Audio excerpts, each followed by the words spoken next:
मां मात्यु लिमांको यात्रा शेष फेरिले निज बासस्थान को। कोरापुट अधिष्ठात्री देवी मां मात्यु लिमा 9 दिन धरी पुलिस लाइन ने अस्थायी पीठरे विराजित होई श्रद्धालु को दर्शन देवा सह संध्यारे मां सहर परिक्रमा करथिले। एपरि भावे मांकर 9 दिन धरी यात्रा शेष होइथिबा बेले आज सकाळे मां बाजा रोशनी रे मां अस्थायी पीठरु बाहरी सहर परिक्रमा करिबा परे टिकिरा साहिस्थित निज बासभवन को फेरिथिले।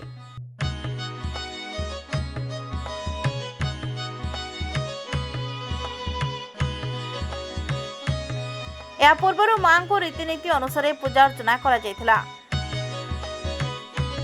सूचना योग्य प्रति वर्ष यह यात्रा अनुष्ठित होता बेले गोटे वर्ष मां को बाजार कमिटी आणुथिबा बेले तार पर वर्ष पुलिस प्रशासन पक्षरु मां को अणा जायथाय। ए उपलक्षे विभिन्न प्रकार सांस्कृतिक कार्यक्रम अनुष्ठित होइतिला।